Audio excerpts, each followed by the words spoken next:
housekeeping. Thank you to whoever remembered that for me. This morning's topic is disaster donations management, and we have gotten underway with our welcome remarks. We're going to go straight into our session objectives. Today, we are looking to explore the challenges, benefits, and opportunities that exist in the world of disaster donations management, look at lessons learned from current and past disasters, and hear from a national expert with years of experience in this arena. What we have planned for you is here on your screen. We had a little extended welcome and introduction. Thank you to my colleagues, Heather and Ron, as we worked through our technical difficulties. Why are we here? And we're going to let Charlene have the bulk of today's program.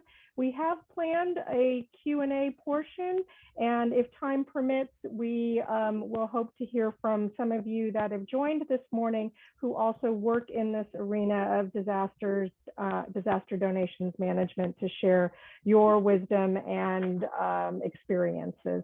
So without further ado, I'm going to click us forward. We'd like to welcome this morning Charlene Sargent, who is the director for the Pacific Union Conference of Adventist Community Services Disaster Response. She has been the director of our Pacific region since 2004 and served as the interim director and assistant director for North America. She currently serves on our national voluntary organizations active in disaster national VOAD board of directors. She is also the chair of Kern County VOAD and Southern California VOAD, as well as the vice chair of our California State VOAD. And let's see, she served as the chair of our National VOAD Donations Management Committee, as well as the secretary for the National VOAD Mass Care Committee. So she joins us with a wealth of expertise and experience, and we're going to go ahead and turn the floor over to you, Charlene. I need to give you co-host. You have hosting privileges, so you can go ahead and start sharing your slide deck. Thank you, Charlene. Thank you, Anna, and I apologize to everyone for my technical challenges this morning. It has been quite a challenge. Are you able to see my PowerPoint now? No. No. There it is. Some of it. There's half of it. Interesting. You might want to close things like participant boxes, chat boxes, yeah, notes. I don't have any boxes open. Okay. Let's see, let me close. That is very interesting. Let me stop sharing and see if it'll let me try it again.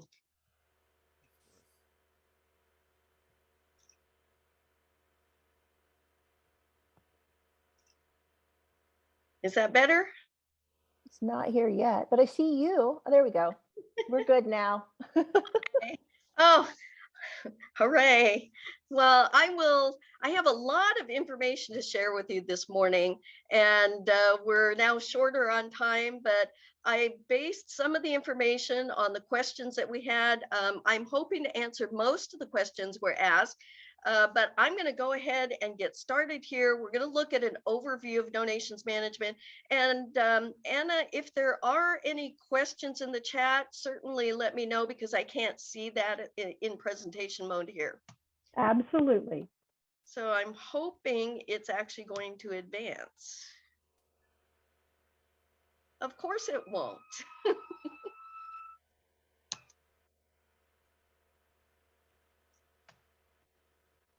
Here we go.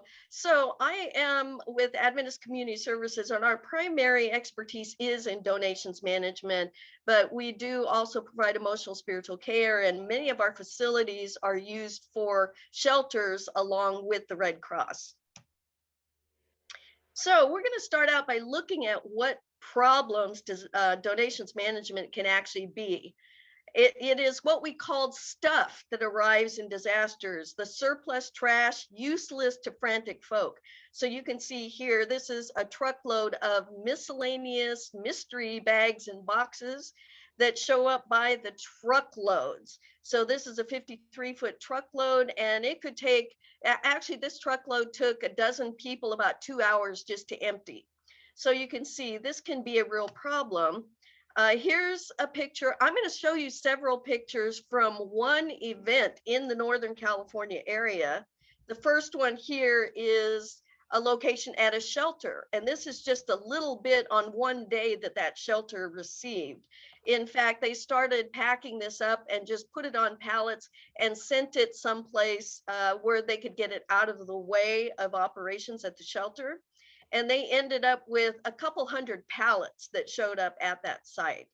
At the same event, here was a church. The entire room ended up being filled with plastic bags, and they started filling additional rooms. The same event, this was a youth center that started filling up entire rooms. Another place at the same event, a restaurant that was remodeling, said, oh, the senior center is full. You can use my restaurant. And they filled the entire restaurant as well. So these are all pictures of the same event, a fire in Northern California. Another location, this was a civic organization, just a part of the driveway, and here is a part of their parking lot. This shows not even a quarter of what was in their parking lot. And it ended up that from this event in this one location that had, as I said before, their entire driveway, along the entire driveway were piled these donations, plus their entire parking lot ended up filled with donations. Those donations ended up, we had to have approximately 40 Conservation Corps team members pick up those donations and these pallet boxes. There ended up being 626 pallet boxes, and it ended up costing that county just to pick up the items to fill these boxes over $250,000. There were 14 different sites that were collecting donations like this. So you can imagine the amounts of donations that showed up. Here are some of the donations for that event in a warehouse. And this is maybe a quarter of the donations that filled that location. So obviously donations management can be a huge deal. It can even be full parking lots full of donations, which end up often having to be sent to a landfill. You can see here, there were bulldozers and dump trucks that ended up picking up these donations. This was a different event. But this is not how we want to help the survivors. So we are going to talk today about some of the ways that we handle donations. And part of it is going to be the messaging to keep the public from sending all of the stuff, the surplus trash that's useless to frantic folk. So what we do is we take all of those donations and turn them into goods, which is gleanings out of the donated stuff. It has been estimated that 40 to 60% of donated items are of no use or useless. So they have to be sent to a landfill or recycled. So 40 to 60%, that means things are very inefficient. A lot of folks are just wanting to get rid of things out of their own homes, what didn't sell at the yard sale, those kinds of things. And we would like to hope we could help the public understand how to better do donations management. So this is what it looks like when you're able to sort through some of the donations and actually make sense of it so that survivors can actually use it. So I want to talk about different kinds of operations that happen with donations management. If there is a disaster, anyone around the country can start to collect donations, or in fact, now we see a lot of international donations that come in after a disaster. So collections are not typically done in the disaster area. That area is where they need the support. So collections start all over the country. If we have to have a multi-agency warehouse, it's typically put just immediately outside the disaster affected area. That way there isn't a problem with getting access to the building, that truckers don't have trouble getting in and out. We don't have to deal with curfews. You can usually find unaffected buildings a little bit easier just outside the area. And we call them multi-agency warehouses, not because multiple agencies use the same building, but typically one organization will manage the operations, but multiple agencies will be able to make use of the goods that go into the warehouse. Then we have distribution centers, which should be within the disaster area to meet the needs of the survivors in that area. And sometimes we also have to do mobile distribution operations so that we can get to, for instance, areas that might be cut off and have access issues, or where it's just a lot easier to take the goods to the people rather than having them come to the goods. So we're going to look at each of these kinds of operations and talk about what happens at collection centers, multi-agency warehouses, or distribution centers. So we'll start here with collections. The best thing that we need to find out before even starting to collect is to identify, are there actually needs? And what are those needs? So you're only collecting what's needed. You also want to make sure you have a way to get those donations to the people that need it. So arranging the transportation. And do you have transportation available? These sites are going to accept the donations, hopefully only the donations that are needed that you're collecting, because a collection site could decide all they want to collect is blankets. They don't want to collect things that they don't want to sort and be able to label. So you're going to take these items at the collection site, sort them, and make them usable, understanding that some items may need to be new. So things like underwear, do you want to wear someone's used underwear after a disaster? I don't think so. So things like underwear and socks need to be new, but also things like strollers, car seats, anything related to infant and baby products. We don't want to distribute new unless they're new, because you may not know whether a car seat has been in an accident, if a crib or a stroller has had a recall, and if an infant or child is injured or killed using the item, we don't want to have to deal with the liability issue. So some items will need to be new when you collect them. So here's an example. Sometimes, especially with used clothing, you just have to put it into big bins until you can get around to sorting them. So these are pallet bins that they're putting used clothing into. Now, once you get the donations, you have to pack them appropriately. We never like looking at these truckloads where you open the back and you see those plastic bags just piled in there. So the ideal way to take donations when you collect is to pack them in a cardboard box or a plastic bin. And I'll tell you, survivors love plastic bins. They're a lot more expensive though than the cardboard boxes.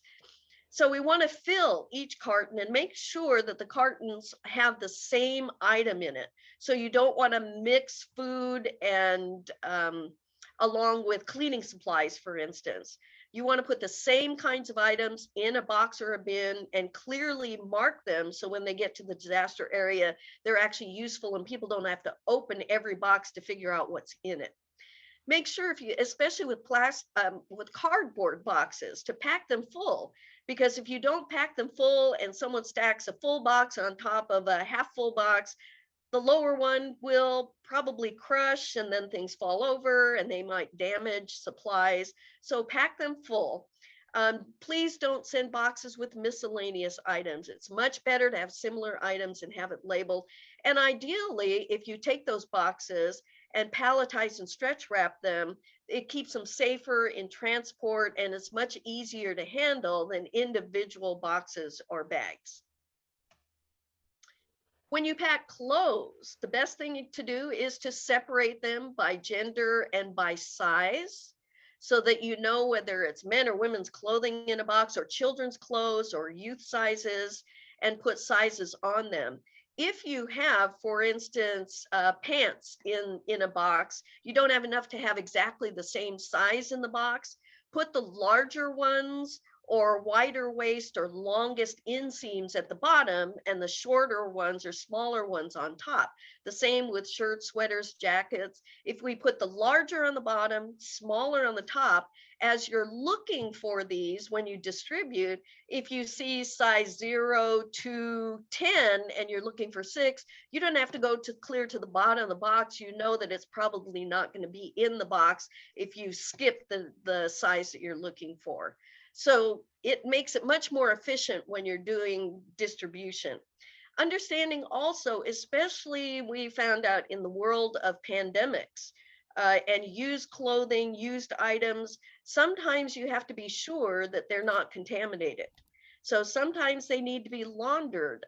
In the Santa Cruz area, they did collections for the fire last year, and because of COVID, all of the used clothing that came in was laundered. So they had a whole group of people that wore PPE, gloves, masks, gowns, that took the used clothing when it first came and put it into washing machines. And once it was washed, then someone else that had also a proper PPE took it, put it into dryers and folded it. But you have to be careful that certain people are going to touch the potentially contaminated items. Once they're washed, somebody would handle it and not mix them with anything that might be contaminated. So it does create a lot more work in a pandemic situation, especially dealing with used clothing. So ideally in a pandemic, we want to have new clothing that would come directly from a manufacturer or a distributor that you're getting truckloads. So an example is the Dixie fire that just happened. We were able to get a truckload that had half of the pallets were brand new clothing. We didn't have to worry about laundering that before we were able to do distribution up in Plumas County. So here's an example. Sometimes it's a matter of laundering, organizing, and in this case, we had volunteers putting together clothing packs. So once they had clean or new clothing, they put it into a pack where there was a shirt, pants, socks, underwear, all in a package that they heat sealed the package with a label of the size. And they actually support truckloads. We do have some trucks in the Texas area that only do clothing packs. And so they're set up with all these size packs. If someone needs clothing, they just ask them what size, and they hand them a pack that includes everything that they would need. So what do we do about collecting perishables? You do have to be careful and make sure you have the proper equipment to not only handle, but to store perishables or items that require refrigeration or freezers. So sometimes you may have to refer those to a facility that can handle those types of goods. Sometimes it'll go, for instance, to a food bank, or you might even consider, if there isn't room in refrigerators or freezers, of having refrigerated trailers, trucks, or containers that can be brought on site, that can be maintained with, for instance, a diesel generator that can keep it cooled or frozen. There are some foods that we definitely need to discard, and all of our food banks understand these. We cannot distribute any outdated foods, cans that have sharp creases because they may allow contamination. If items are not labeled, any cans or packages or cans that are rusted or bulging. We don't want to provide repackaged foods. I know a lot of people like to use Costco, Sam's Club, or institutional size packaging, but unless you have health department approval and procedures for repackaging, we do not repackage foods. Also, anything that's home canned, unfortunately, these are very tasty items sometimes, but we have no control over the conditions that they have been canned. So we can't distribute those. The best thing to do, because sometimes they're perfectly good, is to tell donors, because of health code regulations, we cannot distribute it. So it's better for them to take it home and to utilize it themselves rather than say yes, and then it ends up in the dumpster and somebody finds out, and it can create a PR nightmare. Plus, it may be wasting food. So if people want to take it home, they can take it home and try to use it. Transportation, when you're collecting, you need to arrange for transportation, either trucking or shipping, before you start collecting. I don't know how many times I'll get a phone call that says, we've collected this whole truckload of supplies. Can you come and get it? Or will you arrange for the transportation? It's very difficult to get funding for transportation, especially if it's a truckload of stuff instead of a truckload of goods. So you might consider arranging ahead of time. There might be a business or a trucker that's willing to donate a trip. Sometimes they'll be willing to donate their time, but want to have support for fuel. So make those arrangements before you start collecting. And then another important thing is to coordinate with an organization that's actually going to receive those items.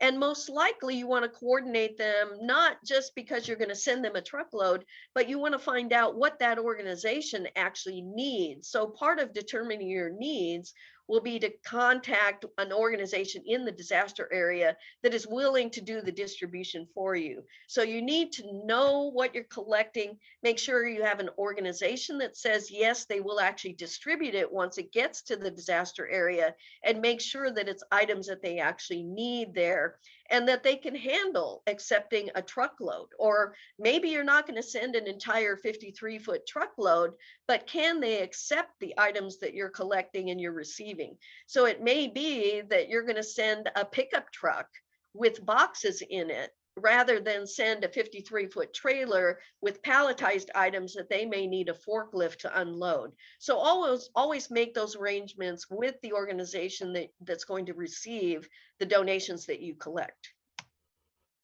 Some of the precautions in collections: there will be items that are not going to be able to be used as you sort through things that people drop off. So you make sure you discard of these discreetly. And that goes even for warehousing operations or even distribution operations. When things arrive, when you're distributing, they may have been damaged in the process of transporting. Any donation site, whether it's collecting, warehousing, or distributing, needs to have dumpsters, and make sure that they're regularly emptied so people don't see things overflowing from your dumpster. It'll give people the impression that everything's being thrown away. So make sure also you may have to wear gloves and masks as you're sorting items, especially during a pandemic, but even when it's not a pandemic. It's amazing the smells and the things that come out of the bags that are sent to disasters.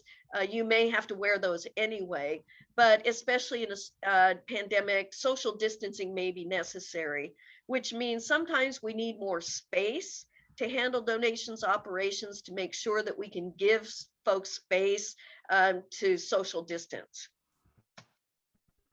So please do not collect plastic bags full of miscellaneous items. They will show up, but it's our responsibility sometimes to help people in our areas. Even if we don't have a disaster in our area, if you hear of people collecting items for a disaster in someone else's territory, you can really help those other folks if you help people collecting understand how to do it in a more efficient, effective way, and not sending their trash. Generally in disasters, we don't want used clothing. There's always tons of that available. And the other issue is bottled water.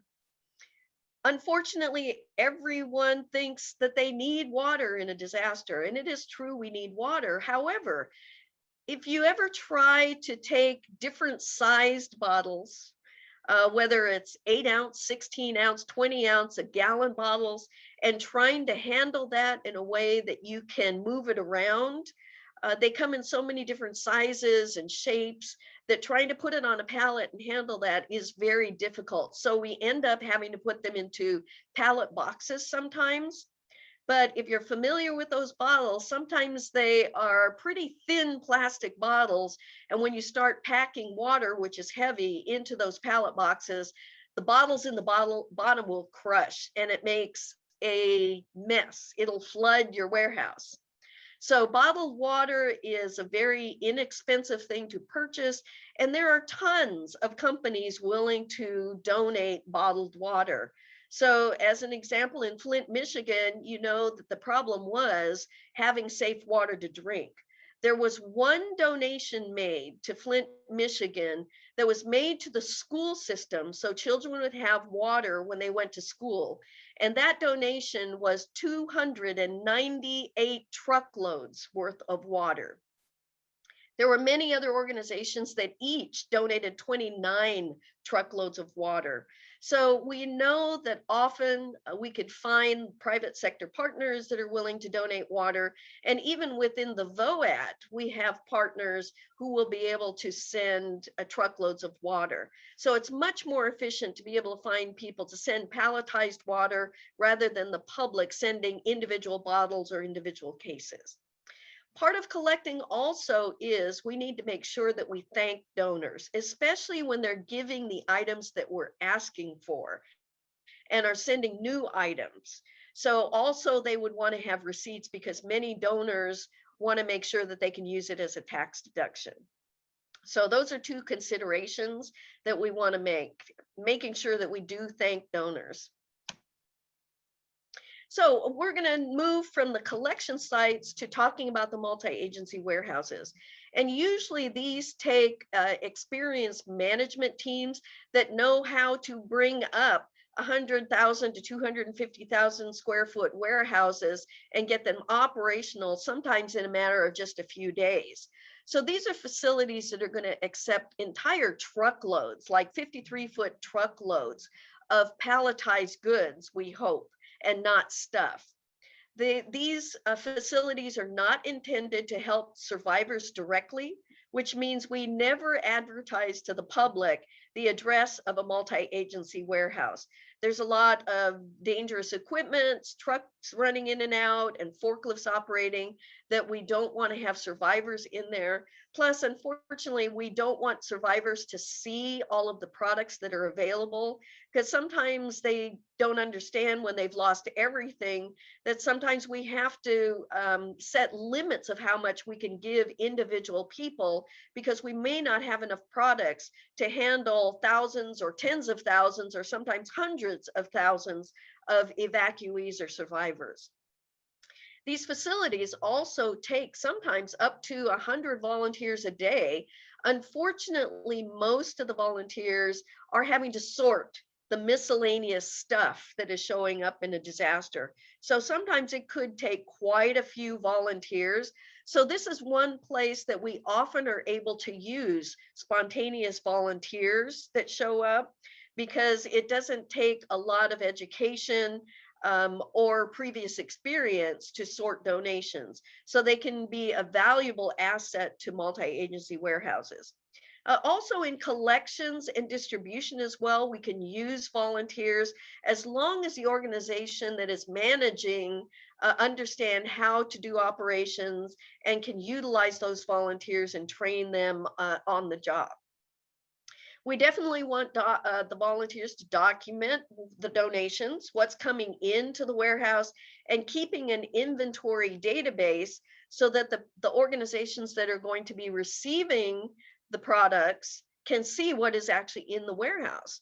So if they need generators and they know from the inventory that there are no generators, and they don't have to worry about going over and trying to collect or calling the warehouse. So warehouses that have inventory databases, especially if they're web-based, we can allow the vetted organizations that are going to be receiving those items see what's in the inventory and be able to request items from that warehouse. So the volunteers in the warehouse, then once they get requests from the distributing organizations, can prepare shipments to go out to the distribution sites. So here's some pictures of what those warehouses might look like. This was an empty Walmart building that was used after Katrina hit. Some of the loading docks, we most want the loading docks that can bring truckloads in, because we're handling truckloads. So multiple loading docks are very useful. We are going to take shipments of palletized goods. This is a whole lot easier. This kind of a truckload might take 15 minutes to unload with a forklift. And you remember the other truckload we saw at the very beginning took a dozen people a couple of hours to unload. So this is a much more efficient way to do donations management. Here's just an example. In that warehouse for Katrina, we had a sorting operation on the left. On the right were items that were not sorted. And if you see toward the back of the picture, once it's sorted, we could actually palletize it and stack it in an organized fashion. Examples of some of the palletized goods.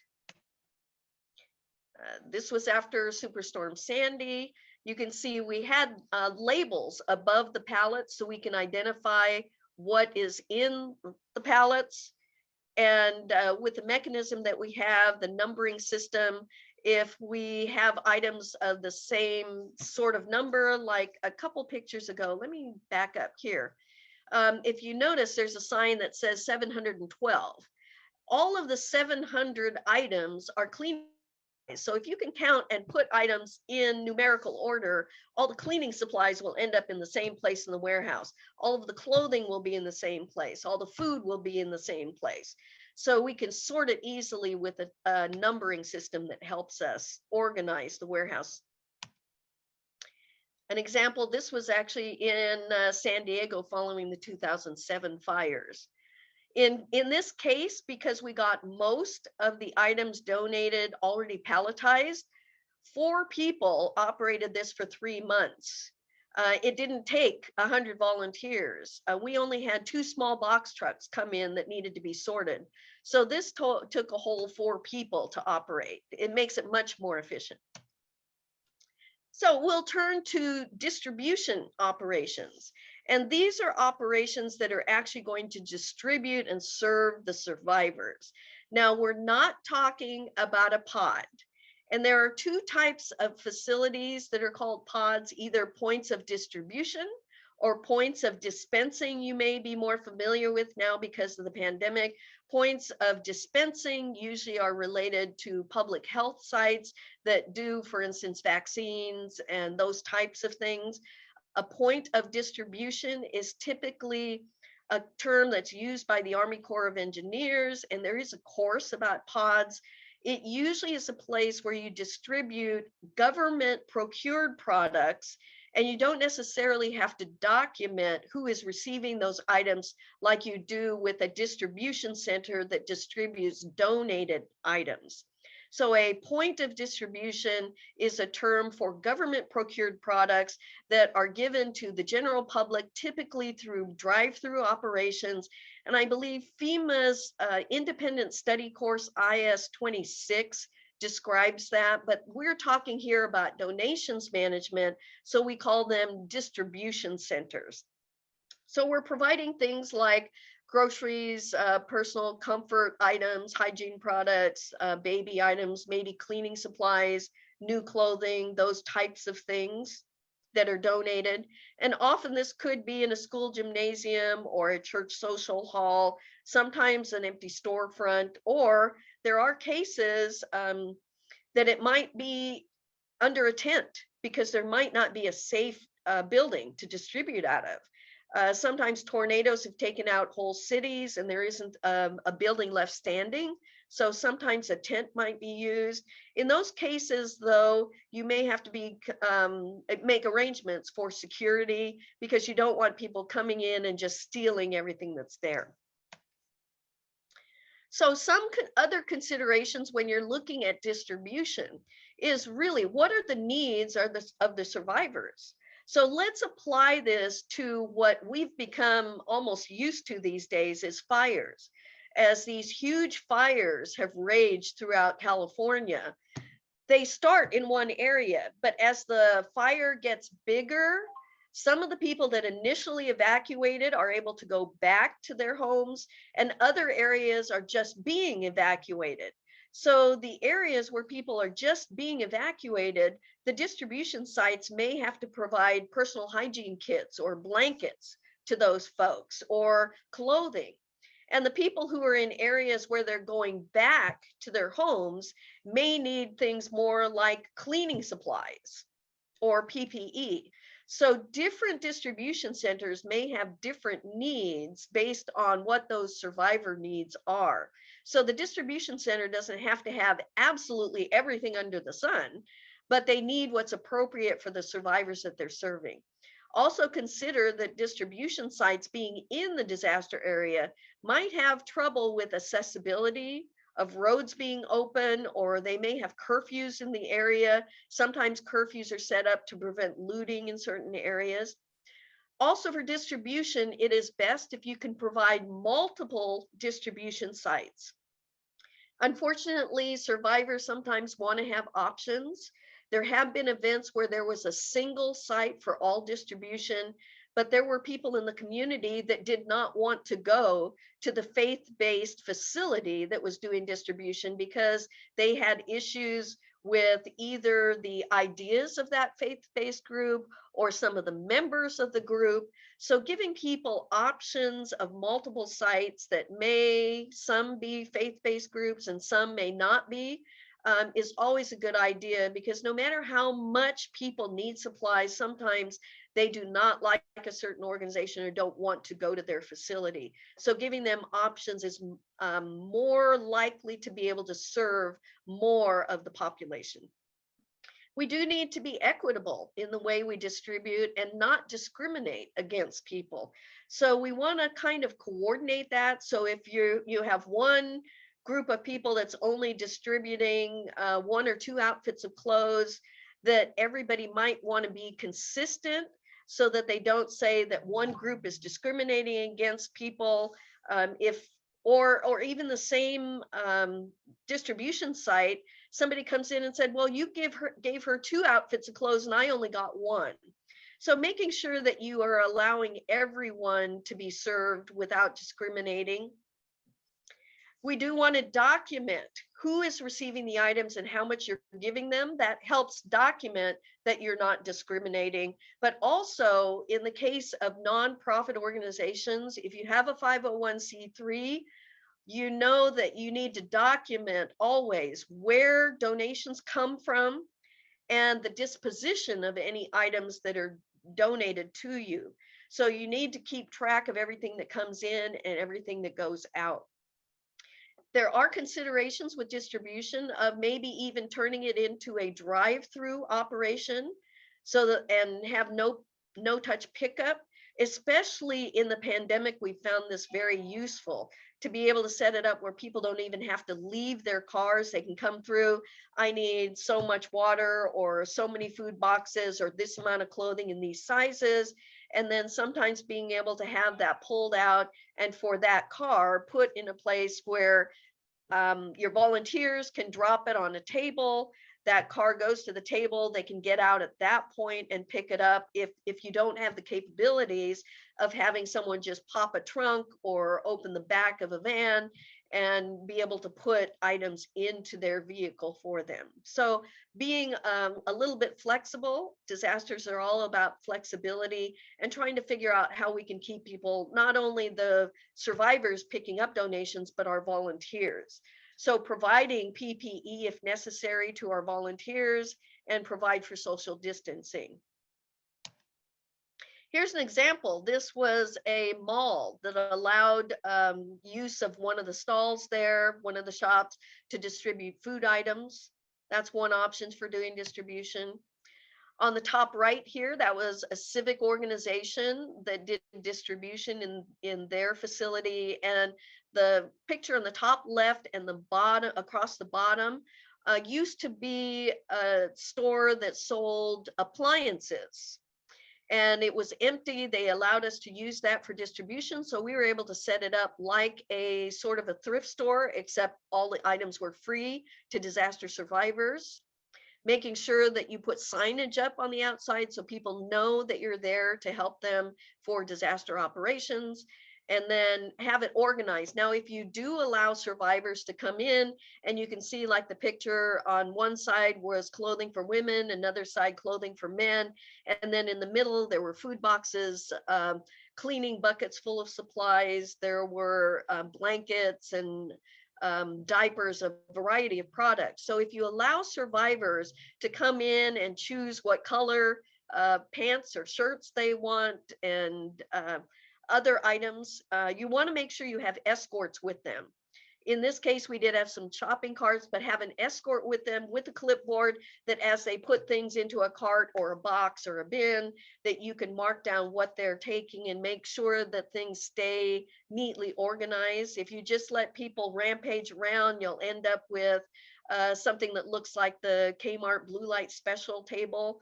You want to keep things looking organized and create a lot less work for you. So having escorts with the survivors helps you to keep a much neater operation and be more efficient with your time. An example, sometimes we have to use a tent, but as I mentioned, having security is important to make sure that everything stays safe and under control.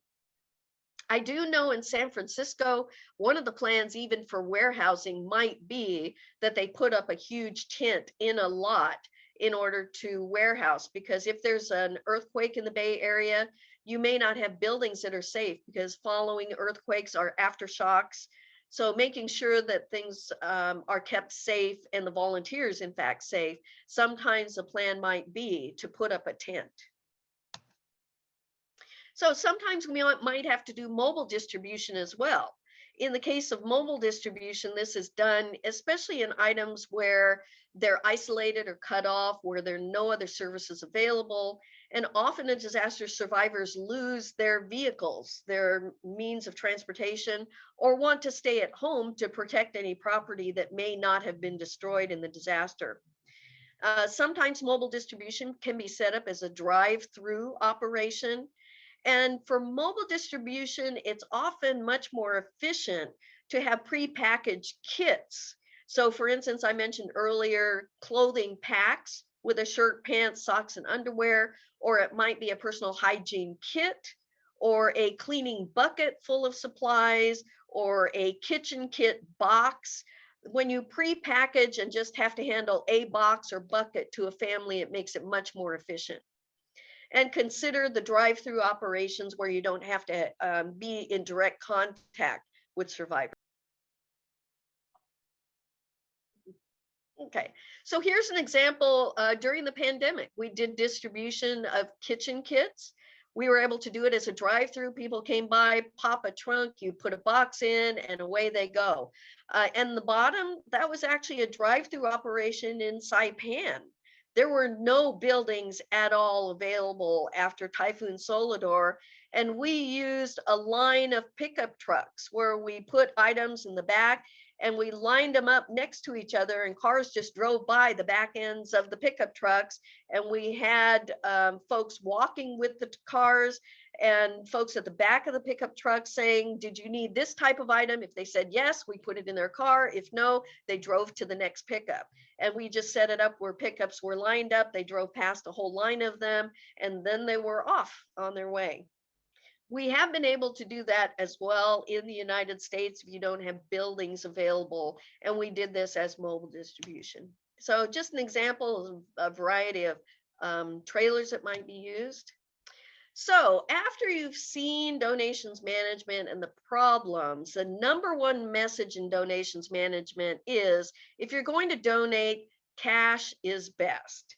There are a number of different reasons. You can purchase exactly what people need, and every disaster is different, so we can't assume we know what's needed. Also, purchasing fresh products. You don't have to worry about looking at cans and saying, is this outdated? You can just purchase what's new, especially if you're going to buy perishable foods. It's really easy to transport and account for money instead of having to do whole inventory databases or transport truckloads. It's very easy to move money.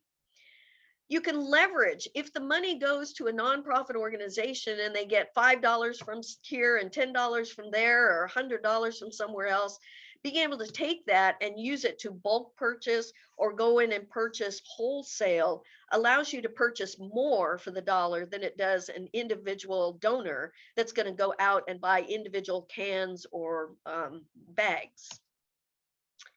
Also, if the money goes to an affected area and is spent locally, it can infuse that money into the local economy and help the redevelopment of that community. Nonprofits, especially if the cash goes to nonprofits, can provide tax-deductible receipts, and it is much easier to figure out how to equitably disperse money than to have a variety of different products and trying to figure out how much you're supporting one survivor as opposed to another when some need cleaning supplies and some need clothing. So equitable disbursement is easier with money. And also, one of the most important things about having money is it will support recovery.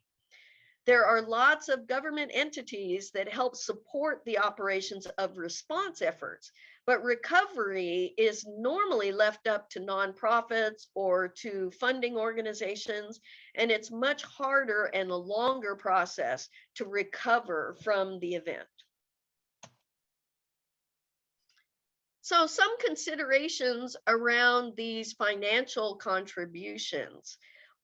The message is give a financial contribution to a trusted nonprofit organization that is operating during response or recovery. So we say a trusted entity. There are lots of pop-up groups after every disaster. We want to make sure that the public knows, give it to someone you trust, that you vetted, because it's not unusual for organizations to pop up, say, I'm going to help, and they end up with millions of dollars of donations sometimes, and then they disappear, and you never know where that money goes. Also consider the donor's intent. What did the donor intend that money to be used for? If they say, I want it used for this specific event, it must be used for that event. If they say, I specifically want it to help feed people, then it has to go towards feeding operations. If they say, I want to help people rebuild their homes, then it must be used for recovery. So ideally, we want donors not to be specific, but to give to a trusted nonprofit that will then use it in the best way that nonprofit sees fit. Now, when money is just, we ideally like to have some sort of disaster casework or case management done.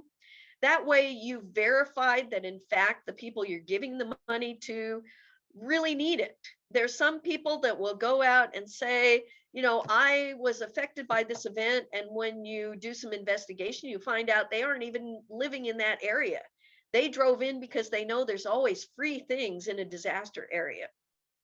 And you may have some people that had a home destroyed, but maybe they had really good insurance and they have a good job, but then there are other people that did not have insurance, are unemployed. So by doing that casework or case management, we know that we're helping the people that are in the most need. Also, this happens during long-term recovery. And by doing that case management, we can identify the people who are most in need, because unfortunately, there's not usually enough money that's donated to help everyone affected completely recover from the disaster. So sometimes we're going to have to pick and choose and try to prioritize who needs it most. But we can't do that unless there is some sort of casework or case management to look into whether those people asking for the money actually need it. So we do appreciate when those financial contributions are going to nonprofits or funders or a variety of options for these financial contributions, that we're supporting VOAD organizations or other voluntary agencies, long-term recovery groups that are helping. And ideally, it's nice when we can match the donated funds to purchase building supplies with the volunteer labor we have from voluntary organizations.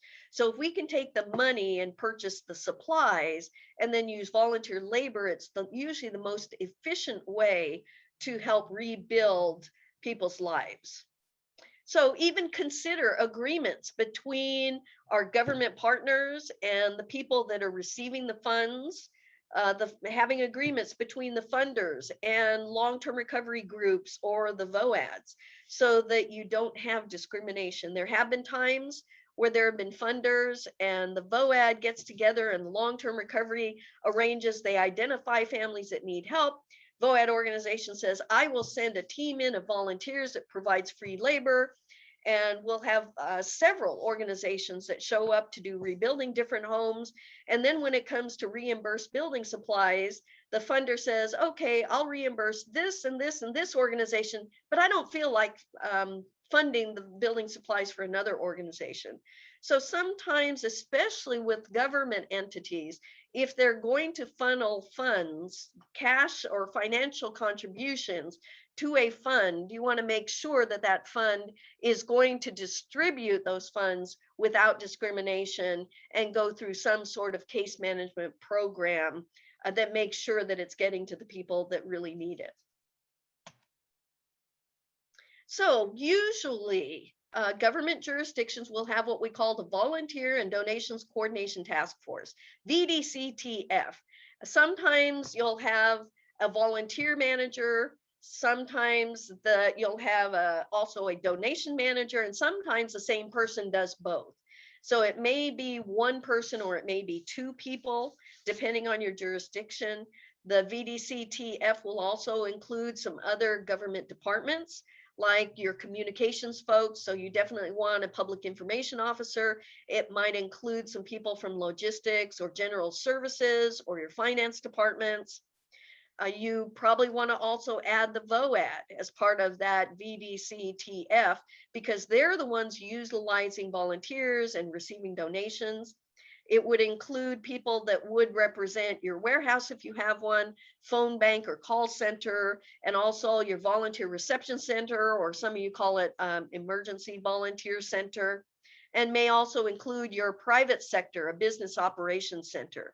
And these VDCTFs can be at the state or local level, also with the joint field office or area field offices. Some of their activities would include implementing a donations plan if you have one, hopefully, or you may call it an annex or an ESF. This team is going to gather intelligence on what is actually needed and what are the available resources, and then matching the needs with resources, or matching donation offers with agencies that actually can utilize and distribute those donated items. This team will also vet organizations and make sure that if they are going to receive items that are being donated, that they're not going to run off, sell them on a street corner, that they're in fact going to work with the survivors. This task force also will help develop messaging based on the intelligence they get, the information they get about what donations are available, where donations might be available for survivors to pick up, all of that type of information. And of course, messaging that cash is best, or a financial contribution to a trusted nonprofit organization. And also they'll encourage agreements with organizations to either receive, warehouse, or distribute donations, making sure that part of the agreement is that people will not discriminate in their operations. Messaging is extremely important.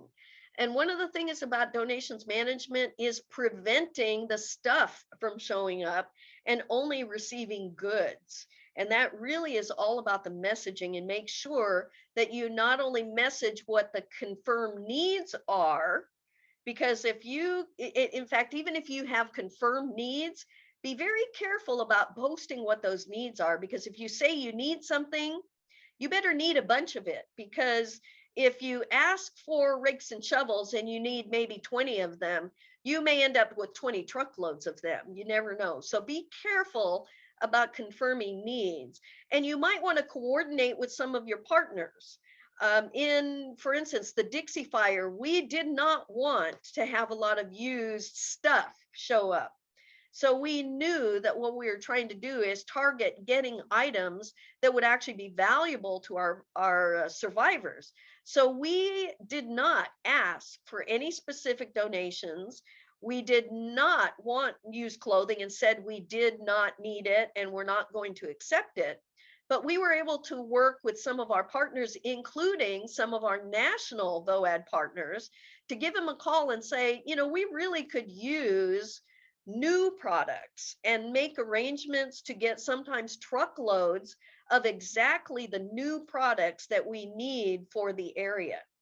So sometimes we have an affected area where even our VOAD partners locally may not have the resources needed in the volumes that we need, but we can reach out to partners either in neighboring counties, or in this case, throughout your Northern California VOAD partners, or even reach out to our national partners.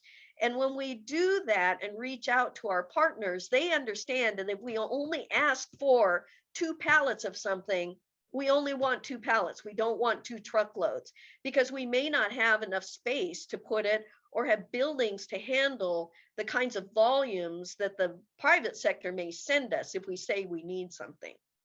So determining what is needed is important, but also what is not needed, because we don't want items that are not needed to come into the area and take up space in our warehouses or in the distribution centers. So we definitely want to monitor and use social media. It can do very good. It can also create problems. We won't go into detail around that, but definitely monitoring that social media to know if somebody's posting, they lost everything, we need everything, that we kind of share information that is more accurate and notifying our public information officers so we can stop some of those problems from happening. Which means we want to message very early. As soon as an event happens, we want to message, don't send us your used clothing.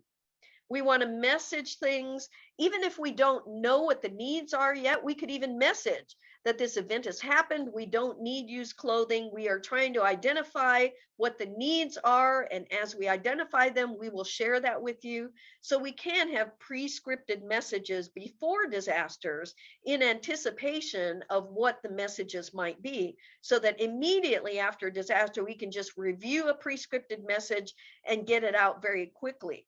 And one of the messages may mean that you have a web page that's already set up where you say, go to this website and we'll keep you informed as we get more information about what the needs are or where you can get donated items if you need them.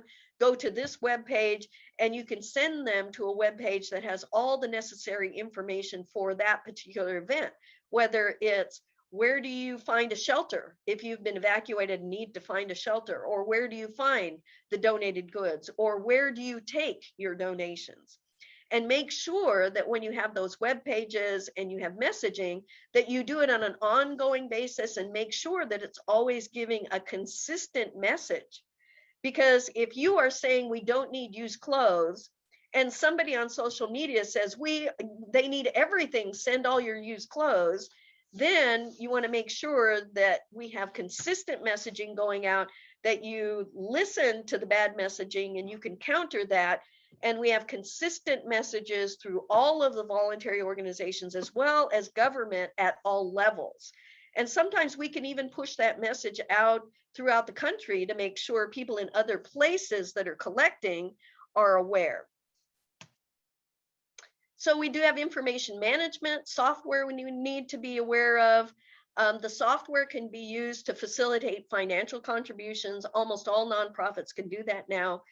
Software to document inventory. They can also be used to be a virtual warehouse, meaning that someone can go onto software and say, I want to offer a donation of this product. And then nonprofits can actually say, I can use that, send it directly to me. And they don't have to send it to a warehouse. It can go directly to an organization that can distribute. Or in the case of volunteer reception centers or emergency volunteer centers, sometimes they can use software as well that can capture offers of donated services, and that can be handled virtually instead of through a physical address. It is important to document donated resources, whether it's in kind or items, actual products that are donated, or volunteer hours, because this can be very valuable for the local economy.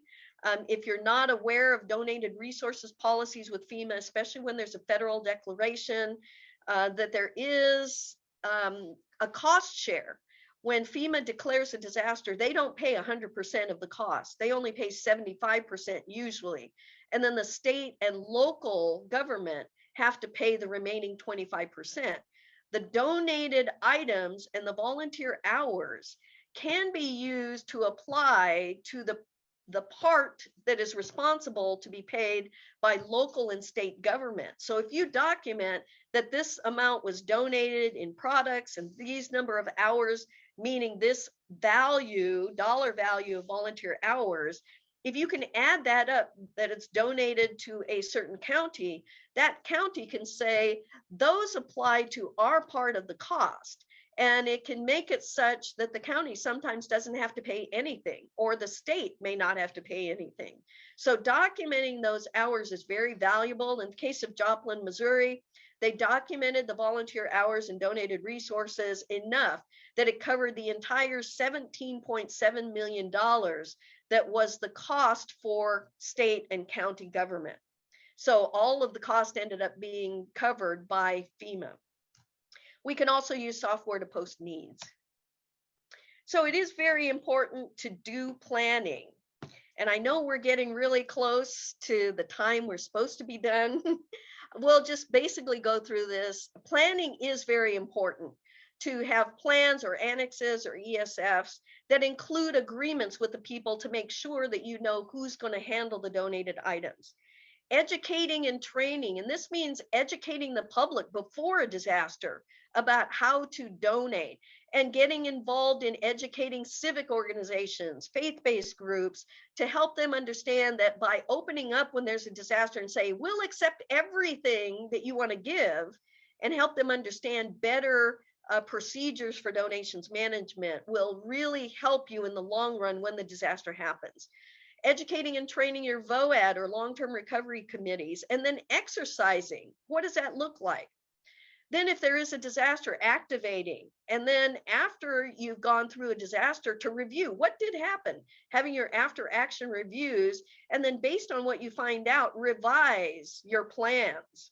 So when you exercise or activate, revisiting those plans and deciding how could we do it better, and then the cycle just keeps repeating. You improve your plans, and then you start doing more agreements and educate, train, exercise, and you go round and round, and not forgetting the recovery phase. So it's a lot of information, and I'm going to see there might be a couple minutes if there's some questions, or here's my information. There's a lot to donations management. If anyone wants to contact me, get more information on any specific topics, I'm happy to help in any way I can. So Anna, I'll hand it back over to you.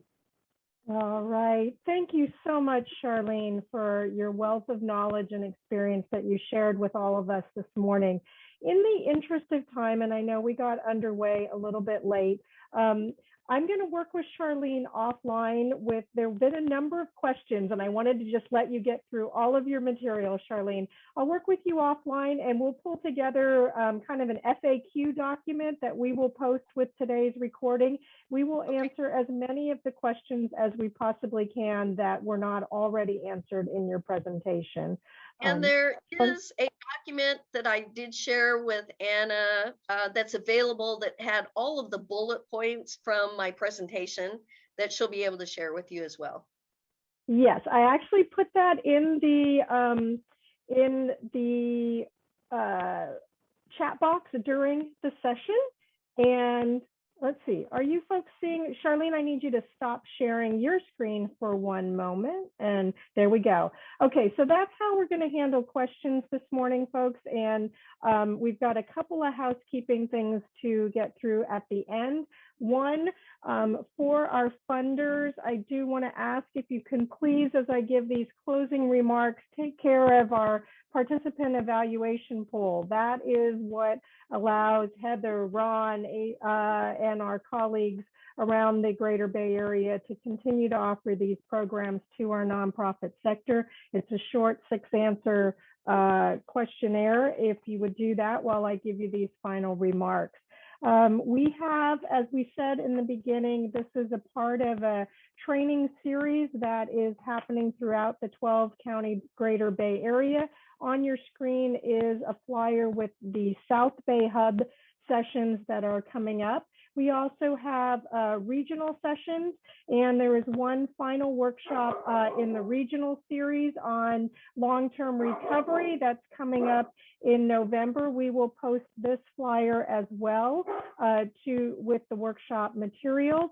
And the last thing we have that we're offering in the South Bay as well is a two-part session on technical assistance. So you can log in the first Friday of November, the first Friday in December. Bring any additional questions you have. There won't be a formal presentation. Think of it as kind of open office hours. Bring us any questions you have in working through your own organization's preparedness, any relationship building questions or connections with our government partners. And we welcome anyone and everyone to join us on these two open forums. You're seeing in the chat box, Charlene, you're getting some thank yous for all of the information that you're sharing. And I think with that, we are at 10:29. And so when you log out of today's program, there will be one final opportunity for you to give us any narrative questions, comments, or feedback on today's program. And again, my apologies for our technical difficulties that kind of basically cut our Q&A portion and a little bit of our regional group sharing. But if you have materials that you are working with our Bay Area or NorCal communities specific to disasters and donations management, please feel free to send that along to us and we'll get that out to the group as well. And with that, we are 10:30 on the nose. If we could do a round of applause for Charlene. I'm sure this was a little bit stressful getting her computer systems up this morning and logged in with us, and we appreciate your persistence and all of your sharing this morning. Thank you. If any of you are not in a hurry to go, you are welcome to stay on with us. Unmute yourself if you have a burning question you'd love to get answered right now. Just raise your hand in the participant window and we'll handle those in kind of an after hours forum right now. Okay? So I know there were, yes. Thank you, Adriana. I know Holly from Sacramento VOAD had entered in quite a number of questions. They were really great ones, Charlene. They were, how do we work with, making sure folks that go through the different donation distribution points aren't double dipping. We had questions around homemade goods or homemade meals. And we had questions around media outreach. So some of those are what came through. I see one hand raised. Let me see who that is. Since we had the whole group, I think if you can share the chat with me, I can put together a document that'll have, comments for each of the questions, and we can send it out to everyone if you'd like. Yes, awesome. I do definitely have the chat shared. And Monica, go ahead and unmute yourself. I think you wanted to ask a question before Charlene leaves us. Can you hear me? Because before they couldn't hear me. Can you hear me? It's very faint, but go ahead. I'll try and repeat if we have trouble. Okay, I apologize. So I was helping with the CADRE fire, but I was doing evacuations. And a local business, Staples, put a big box up, and it was just the individual manager. So this was not the corporation. They put a box that said, we're collecting donations for the evacuees, and they wanted things like coloring books, crayons for the kids. People were living in their cars. And they took all of this stuff over to the fairgrounds, and the sheriff's department turned them away. Can you hear me? Yes, we can. Charlene, were you able to hear that? Yes, barely. So the point I'm making is that the messaging does not get out locally. There is not enough information, and they just put on the local news that, people are living in their cars, and so people want to help. And so I think if you can stress that part about the messaging, and I also have been involved in other disasters where, you know, it sounds like Sacramento's organized, but they don't get to the local TV stations. And so people just start collecting and doing the dumping.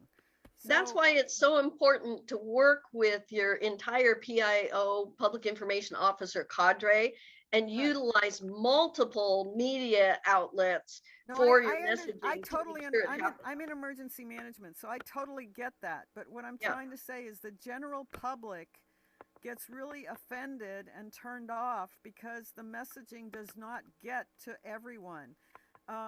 In the Butte fire, a local feed store, the 4-H kids started raising baby chicks for the people that lost their chickens, and they were giving away what they called firebirds when people got to go back to their homes and start over.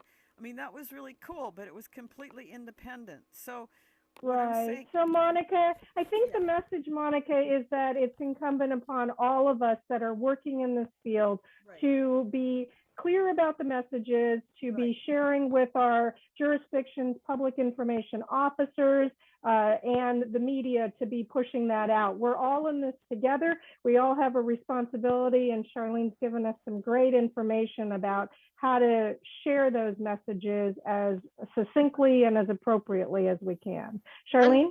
Unfortunately, it's very hard to reach everyone, but you just have to keep trying to reach out using as many mechanisms, especially now social media is one of the best things to do because it spreads like wildfire. And using all forms of social media and using the voluntary organizations and doing education in advance to educate the public before disasters happen is also beneficial, because if they know ahead of time, don't just start collecting things, but verify the needs, and somebody who distributes before you start collecting is important. So there is a preparedness component to donations management. Yeah, absolutely. Thank you, Monica. Those were some important points. And it is what we sometimes call the disaster within the disaster, right? With donations. And so we're all working to try and avoid that as much as we can, or mitigate that to the greatest extent possible. Heather, do you have any other closing remarks that you'd like to give? I know we have some people still staying on. I don't know. I didn't see any other hands raised if there's any other burning questions. And Charlene, thank you for working with us. Holly, you have your hand up. You entered a number of questions in today's chat. Please unmute yourself.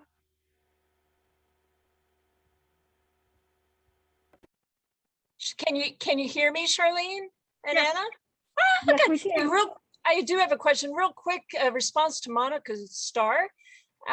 Everything that Charlene and Anna is saying is absolutely correct. And one important thing to consider, during the CADRE fire, I sat in the EOC as the VOAD and the volunteer donations. And thankfully, Charlene was in my ear guiding me along the way. It is always up to the EOC PIO, Public Information Officer, what is messaged and what is not messaged. And there's only so much we can do as nonprofit agencies active in disaster. It's all in the hands of that jurisdiction. And so they did choose to message, but it may not have been as quick and mass production as what may have been needed by those like at Staples. They did message, go to hands-on SAC, where you would see not accepting donations. But clearly it wasn't at the rate that some could have preferred. But anyway, back to the question, Charlene, how do you avoid double dipping? I see your template. I've been involved in this where unfortunately, unless you have a system where every one of the distribution sites can be on the same system to share information, which is probably not going to happen. We prefer to err on the side of being generous, and know that some people will double dip. Unfortunately, that's where we just have to be careful. And if you have an organization, for instance, the double dipping is most of a problem when you're dealing with monetary donations, when you're giving people gift cards and money. And Yeah. sometimes that's easier for an organization because there aren't that many different organizations usually that are giving cash and gift cards. So we can try to share information about who is receiving what. And in fact, there is a county I know of that, for instance, Local Assistance Center, when they open up, they're planning to utilize and have developed a database. And what they do is they're asking people that when they sign up, are you willing to share your, allow us to share information with only government departments, or are you willing to have the government share it with nonprofits? And by doing that, we can share information and be able to look at who is giving which families how much money or what types of goods. So there can be some coordination, but it takes having permission from the survivors and having software ahead of time that's set up to be able to do that. So there are some counties that do that, not a lot of them, but the nonprofits unfortunately often do not coordinate and don't have a way of sharing those databases. However, if you notice that there is someone that is taking advantage, a single distribution site can identify who that is and can do some warning for people if there's someone obviously taking advantage. Thank you so much. All right, folks. Any last questions before we close today's program? We thank you for sticking on with us, and not seeing any hands or anyone unmuting. All right, folks, I'm going to stop the recording and we'll say thank you for this morning's program. You're awesome. Awesome, awesome. Hey, and anyone who wants to